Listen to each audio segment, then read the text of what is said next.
Well, thank you very much. It's an honor to have a friend of mine because we went through this together and got along very well for my entire period of time. So I knew him as a very young man. Now he's just a young man. And he's done a fantastic job. Mr. President, it's an honor to have you. Thank you. You're doing incredibly for your country. And we appreciate working with you because you want to stop crime, and so do we. And it's very, very effective. And I want to just say hello to the people of El Salvador and say they have one hell of a president. Okay, and I mean that, and I know him well. I know him as a very young man, Marco, even younger than you. You know, he started pretty young. He'll always be younger. Young at heart. But I want to thank you for the great job you're doing. I appreciate it very much. Thank you. Well, it's an honor to be here in the Oval Office with the President and leader of the free world. We're very happy, and we're very eager to help. We know that you have a crime problem, a terrorism problem that you need help with. And we're a small country, but if we can help, we can do it. And we actually turned the murder capital of the world, that was the journalists call it, right? Murder capital of the world, into the safest country in the Western Hemisphere. And, you know, sometimes they say that we imprison thousands. I like to say that we actually liberated millions. So, you know, like, That's very good. Who gave him that line? Do you think I can use that? Yes. And in fact, Mr. President, you have 350 million people to liberate. Yes. But to liberate 350 million people, you have to imprison some. You know, that's the way it works, right? You cannot just, you know, free the criminals and think crime is going to go down magically. You have to imprison them so you can liberate 350 million Americans that are asking for the end of crime and the end of terrorism. And it can be done. I mean, you're doing it already. And I'm sure that people have seen the change in the streets. A long way to go because you're just initiating your second term. But it's clear that, you know, with the numbers at the border, you know, even in Democrat-run cities, they get a help from the work you're doing. So I'm really happy to be here, honored, and eager to help. Well, we had a terrible thing happen. We had an administration that allowed people to come in freely into our country from not only South America, but from all over the world, many from the Congo in Africa, Asia, all over the world, Europe, rough parts of Europe.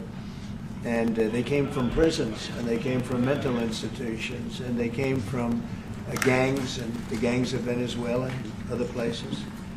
And hundreds of thousands and even millions of them came. 21 million people altogether, but many of the people that came, just a tremendous percentage of them were criminals, in some cases violent criminals. We had 11,088 known murderers. Half of them murdered more than one person. This was allowed by a man who, what he did to our country is just unbelievable. So we're straightening it out, we're getting them out. But what they did and what that party did to our country, open borders, anybody could come in. As soon as I heard that, I said, every prison's going to be emptied out into our country. That's what happened. And we're straightening it out. And we just had numbers. We had the highest recruiting numbers in the history of our country going into police departments. And a year ago, we had the lowest numbers. You couldn't hire a biggest police. change. Yeah. Nobody's From ever the seen lowest it. to the highest. And the military now, Marines, the Army, Air Force, Coast Guard, every slot is, I mean, we have the best numbers we've ever had. We call it recruitment numbers. And we've never had anything like it. We had records on at every single level. But very important, the policemen. The policemen are joining forces now that we're having a hard time with policemen because we weren't protecting our police. Yeah.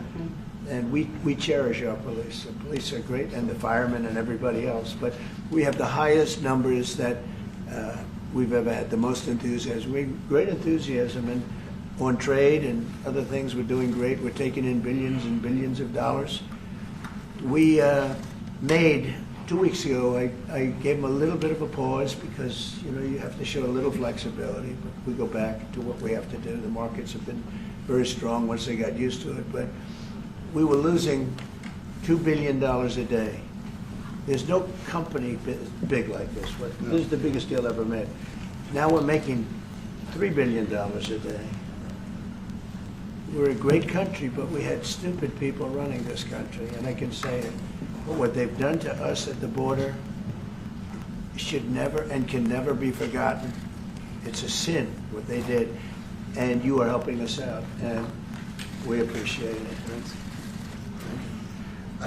Actually, what you're doing with the border is remarkable. It has dropped, what, 95%? It's incredible. As of this morning, 99%, 99.1% to be exact. Why are those numbers not in the media?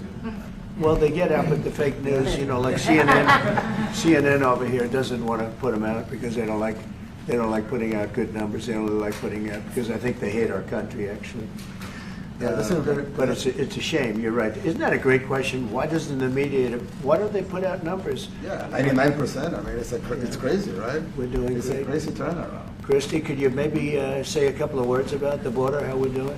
You know, it's just been absolutely phenomenal what a great leader can do. Clear direction. Our laws matter. We should only have people in our country that love us, and the Border Patrol and our ICE officers and law enforcement officers have done fantastic work. So we're proud of them. Now we just need to get the criminals and murderers and rapists and dangerous gang members and terrorist organizations out of our country. So, Mr. President Bukele, we thank you very much for your partnership. It has been wonderful for us to be able to have somewhere to send the worst of the worst and someone to partner with. And we'd like to continue that partnership because it's been a powerful message of consequences. Mr. President, you wanted people to know that there was consequences if you break our laws and harm our people and endanger families. And this is a clear consequence for the worst of the worst, that we have somewhere to put them. Thank you very much. Yeah, we even had this gang member from Venezuela, one of the ones you sent, and we interviewed him just to get some information, etc. from them. And he said, oh, well, I got arrested 6 times, but they released me the 6 times, so I should be released again. And then he said, well, what's the last thing you do? And he said, well, I shot a cop in the leg, but I didn't kill him. I just shot him in the leg. And we're like, this guy was arrested 6 times here in the United States, 6 times. He was released 6 times, and in the he was released 5 times, and the last time he was sent to El Salvador, right? So he's not getting released. But the last time he shot a cop, actually, and he shot him in the leg. So these are, like you said, there's something broken. It's the liberal establishment. But they're not running things anymore in this country, and we're run by, and I don't say conservative, I don't say anything, we're run by people with great common sense. Yeah, common sense. Because it's all common sense. Yeah. It's not liberal conservative, it's common sense. Exactly. Like, do you allow men to play in women's sports? Do you allow men to box your women and box? Because I know you have a lot of boxing. That's violence. That's abuse of a violence woman. against women. It's abuse of a woman. But we have people that fight to the death because they think men should be able to play in women's sports. And some of those sports, it wouldn't matter much, but it still matters. But some of them are very dangerous for women. Some years ago, like we said, a decade ago or so, women rights movements were pressuring so that we enacted specific laws to avoid men abusing women. And I think those laws were great because there were a lot of men abusing women. But now some of the same people are trying to backtrack on that and actually trying to make new laws allowing men to abuse women in sports. So actually that doesn't make sense. It doesn't make sense. It's crazy. They have weightlifting records, right? Yeah. A woman gets up, she's incredible. A guy gets up and beats her by 100 pounds. What are you going to do? A record that hadn't been broken in 18 years. They put on an ounce, quarter of an ounce, eighth of an ounce for 18 years. Now they have a guy come up, ping. The whole thing is crazy. But they continue to fight. And I don't like talking about it because I want to save it for just before the next election. I said to my people, don't even talk about it because they'll change. And but I watched this morning, there was a congressman fighting to the death for men to play against women in sports. And you say to yourself, why? What are they doing, right? What are they doing? But your country's not too big in that. No, of course not. We're big in protecting women. Good. That's right. It's a very important form of protection, too. And as you can see, most of my cabinet are women, so. That's impressive. Yeah. That's why you're And running. they're not DEI hires or anything. They're They can just be great at what they do, right? That's right. This is very impressive. Yeah, This no. is a first. We've had women, but we've never had 3 of them right here. That's 4 and 3 And men. look at what we have.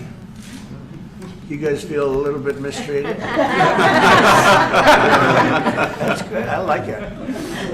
Well, we've been advanced. I've been very advanced in that regard too. We have Pam, who's been so Yes, I know. fantastic. And Christy, and the most powerful woman they say I anywhere. know, exactly. Rated. They're all afraid of her. Susie Wells, they say, oh, she's tough. Yeah. Most powerful woman in the world, according to magazines. What do I know? Yes. But I think she probably is. Yeah. You know, she probably is. Congratulations. And you know, Stephen, who's done such a great job. Thank you, sir. We have great He's people. very famous too. But we love working with him. He really lets him have it. Right? Yeah, exactly. There's no games. No. It's very good. He knows. Do you have any questions, please? President Trump, No, let's not start Mr. with President. CNN because they're just so Mr. President. wrong. Yeah, please. Yeah, thank you, Mr. President. You repeatedly mentioned last night that Russia's attack on Ukraine was a mistake. What is the exact mistake?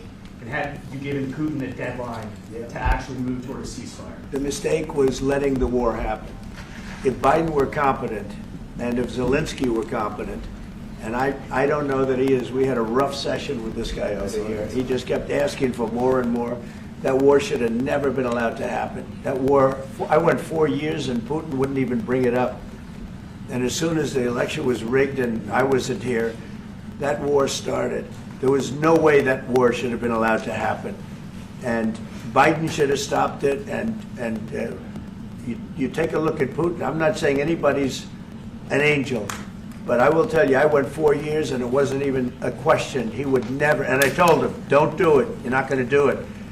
And it was the apple of his eye, but there was no way that he would have done it. All you had to do is lower oil prices. If you lowered oil prices, Biden kept the prices so high because he made it impossible to get it. If you lowered oil prices, you would have never had the war. But you wouldn't have had it with me anyway. That war would have never happened. And I think it's a great abuse. So now what do?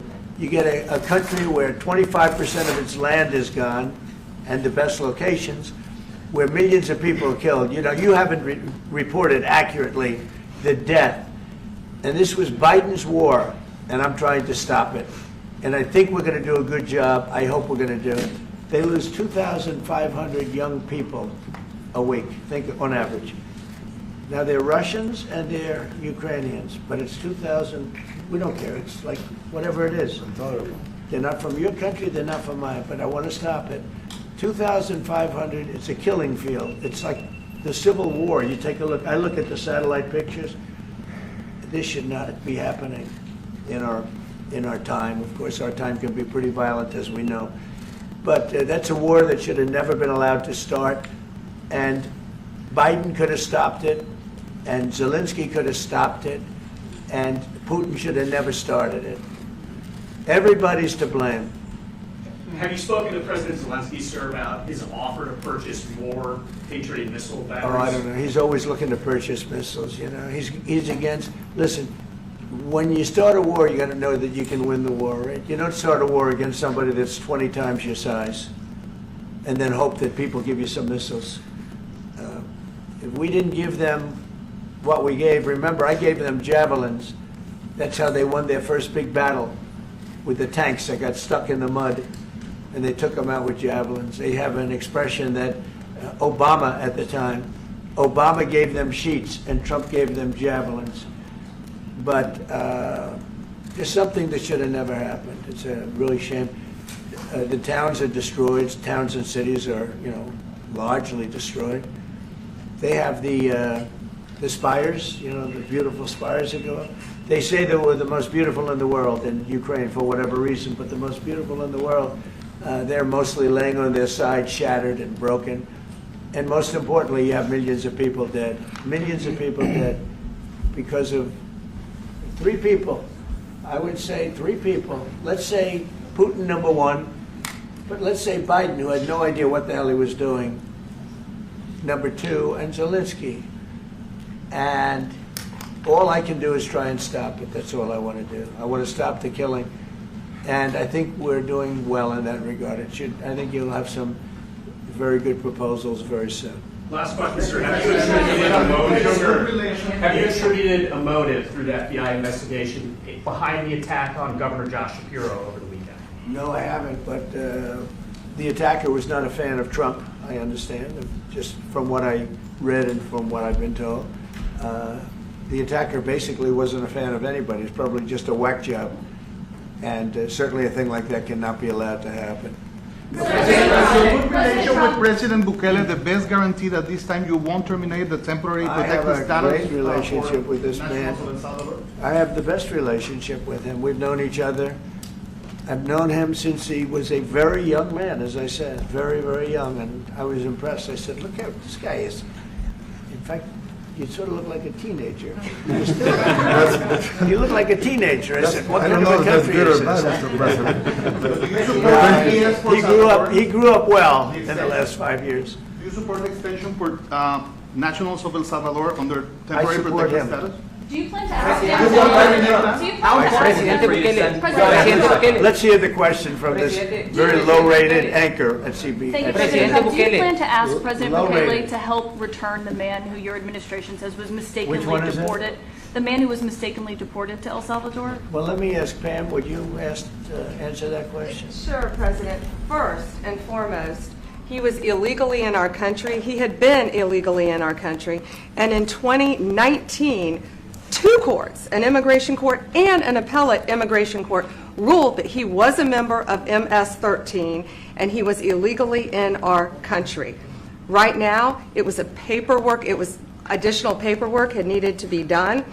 That's up to El Salvador if they want to return him. That's not up to us. The Supreme Court ruled, President, that if, as El Salvador wants to return him, this is international matters, foreign affairs, if they wanted to return him, we would facilitate it, meaning provide a plane.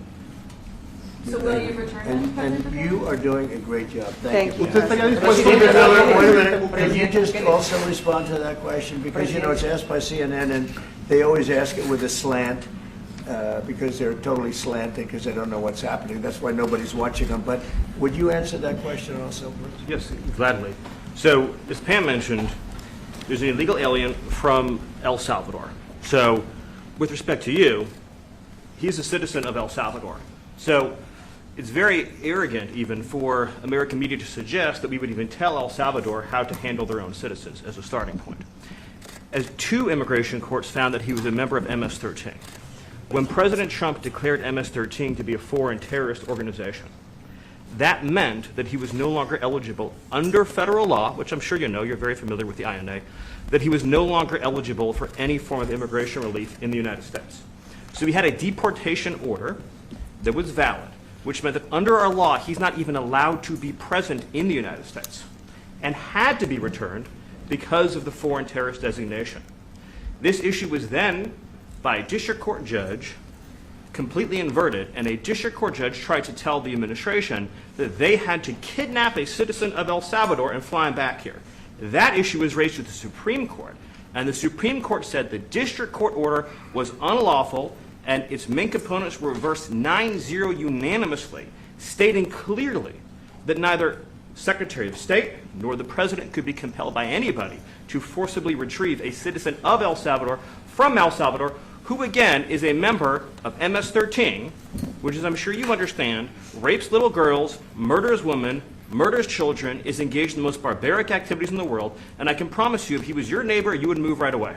So you don't plan But to the ask for Supreme him Court is to get asking him back? to, And that- what was the ruling Is that- in the Supreme Court, Steve? Was it 9-0? Yes, it was a 9-0 In our favor? in our favor against the district court ruling, saying that no district court has the power to compel the foreign policy function of the United States. As Pam said, the ruling solely stated that if this individual, at El Salvador's sole discretion, was sent back to our country, that we could deport him a second time. No version of this legally ends up with him ever living here because he is a citizen of El Salvador. That is the president of El Salvador. Your questions about it, per the court, can only be directed to him. I asked ¿Usted lo President liberaría, Bukele, Presidente what is Bukele? can President Bukele weigh in on this? Do you plan to return him? Well, I'm suppose you're not suggesting that I smuggle a terrorist into the United States, right? It's I mean, only how saying can that. how can I smuggle, how can I return him to the United States? Like, I smuggle him into the United States, or what do I do? Of course, I'm not gonna do it. It's like, I mean, the question is preposterous. How can I smuggle a terrorist into the United States? I don't have the power to return him to the United States. But you can release him inside El Salvador. Yeah, but I'm not releasing, I mean, we're not very fond of releasing terrorists into our country. I mean, we just turned the murder capital of the world into the safest country of the Western Hemisphere, and you want us to go back into releasing criminals so we can go back to being the murder capital of the world? No, that's not going to happen. Well, they'd love to have a criminal, released into our I mean, country. there's a fascination. They would love it. Yeah. They're sick, these are sick people. Marco, do you have something to say about Yeah, I mean, Stephen outlined it. I don't understand what the confusion is.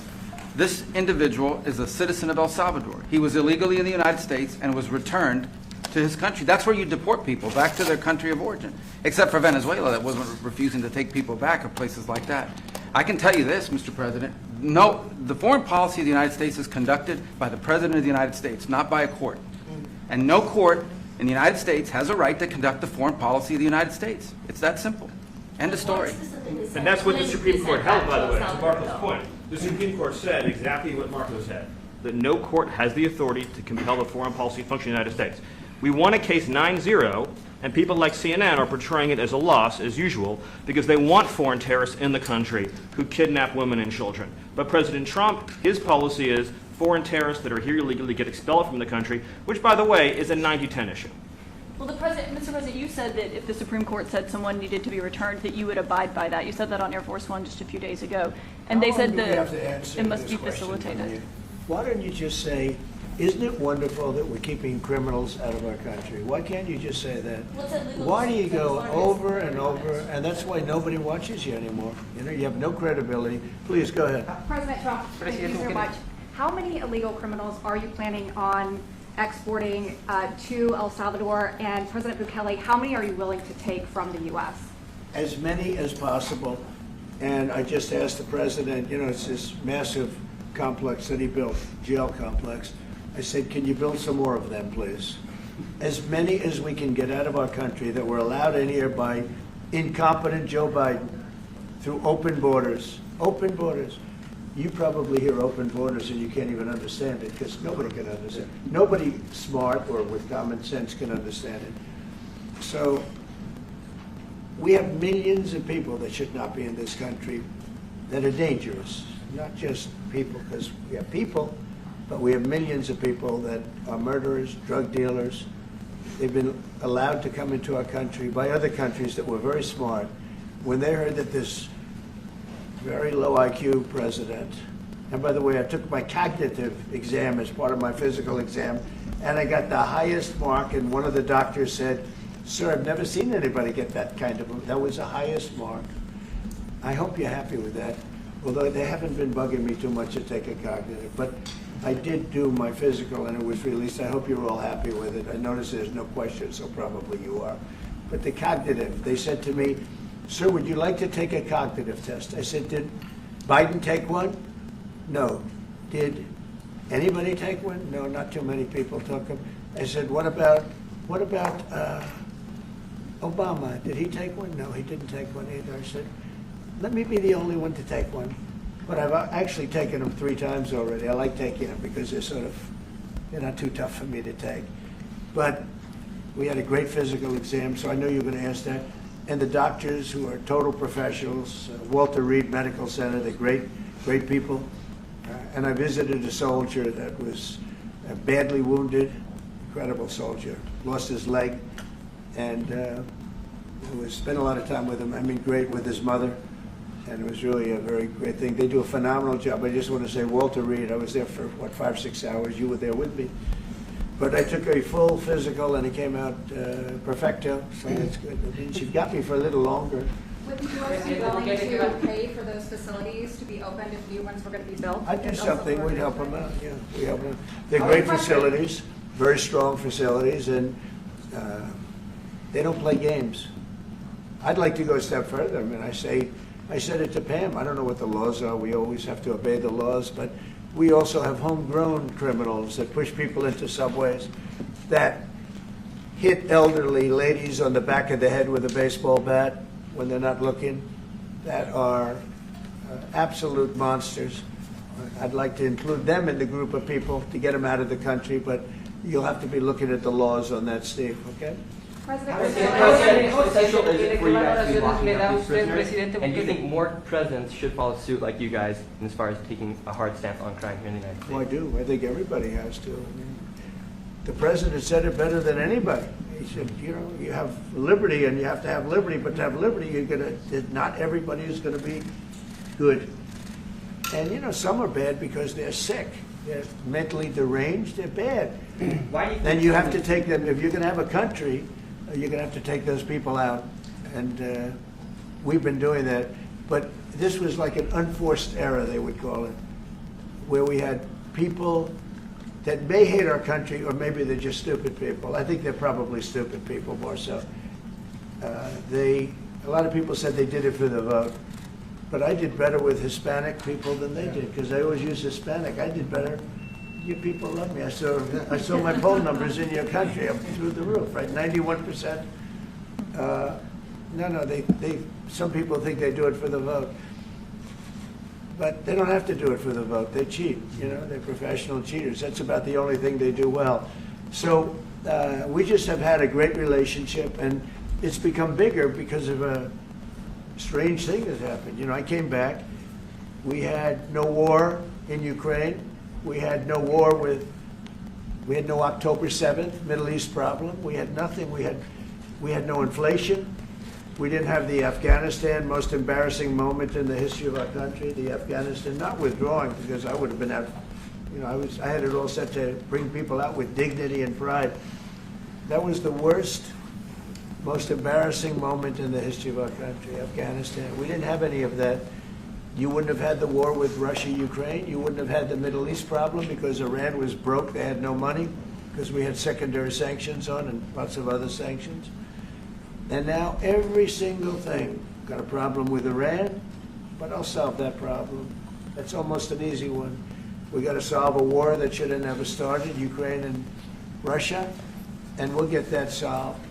And we have to solve problems, and we already solved inflation. You know, if you look at the numbers are incredible, actually. Stock market's up, and we're not letting other countries take advantage of this country like they have for the last 40 years. So thank you very much. You have a question, please? Yes, Mr. President, thank you so much. You scored another major investment win this morning when Nvidia pledged to build its AI supercomputer, the first time ever, right here in the United States. Thank you. That's a question I like. That's true. What is your reaction to this announcement, sir, and how will this positively benefit Americans across the country? Well, it's one of the biggest announcements you'll ever hear, because Nvidia, as you know, controls that almost the entire sector, which is one of the most important sectors in the world, between chips and semiconductors and everything else. And they're the biggest. And the other biggest we already have coming in is spending $300 billion, as you know. They announced 2 weeks ago. But NVIDIA is so highly respected. And this was an announcement that a lot of people, I knew it was going to happen, but not to the extent that it happened. It's big. And the reason they did it is because of the election on November 5th and because of a thing called tariffs. As I say, the most beautiful word in the dictionary. After love, God, relationship.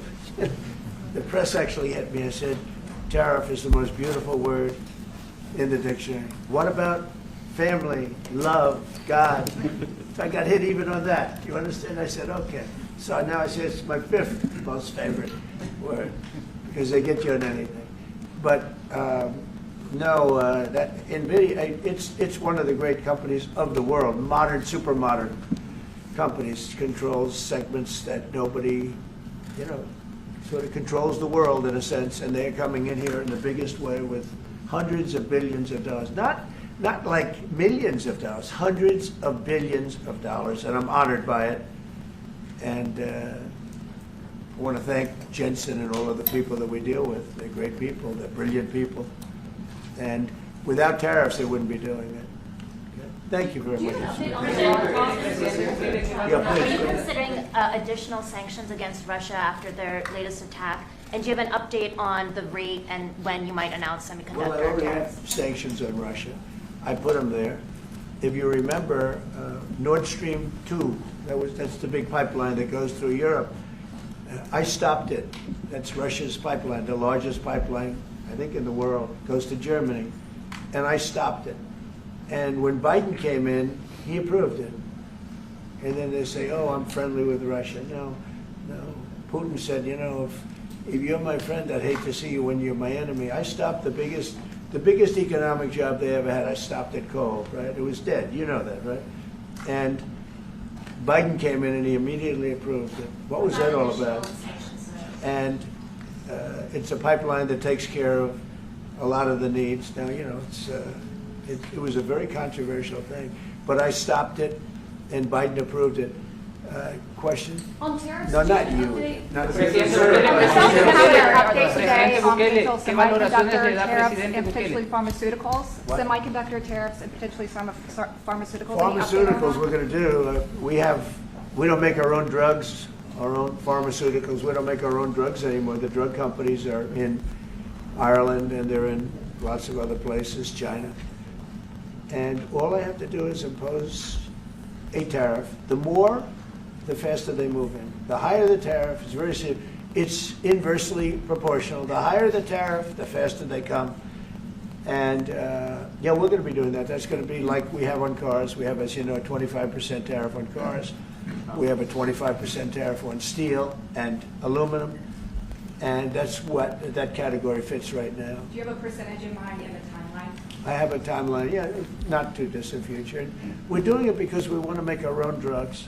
We're doing it because we want to make our own steel and aluminum, lumber, other things. And they're all coming in. We have record numbers, $7 trillion.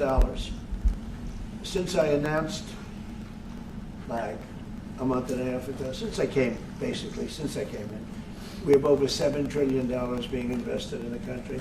We didn't have $1 trillion. We didn't have $500 billion for some of these guys. They didn't know what the hell they were doing. So we have the largest investment that we've ever heard of, and we're only 2 months in. And that'll continue at levels that you've never seen before. It's what's going to happen. And even the stock market's up today. It's we also had, you know, a lot of people didn't say it the way it was. We had the largest gain in the stock market in history on every single category last week. That was a nice game because we were getting a little hit because people didn't understand the power of our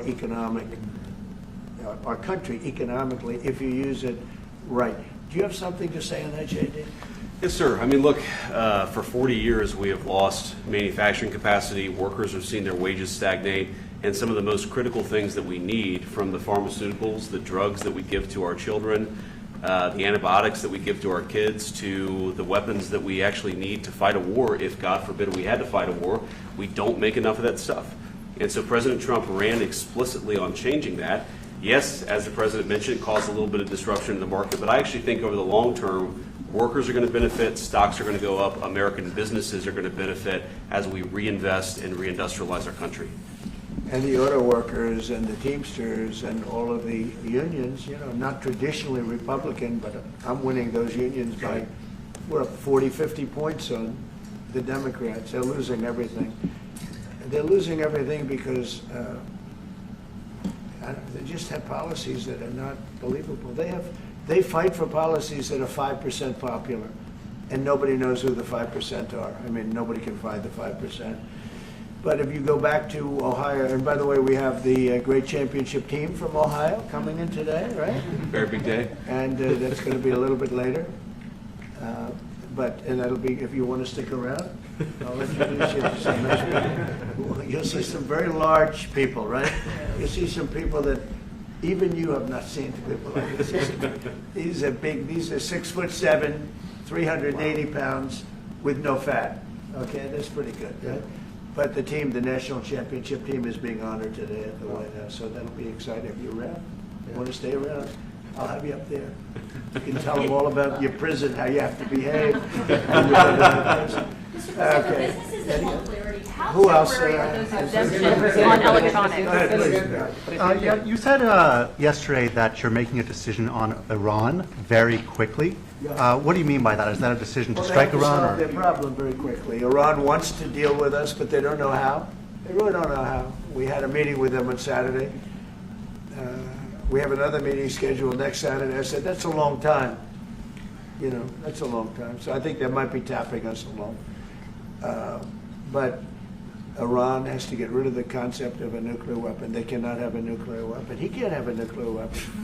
Nobody can have, we can't have anybody having nuclear weapons, you know?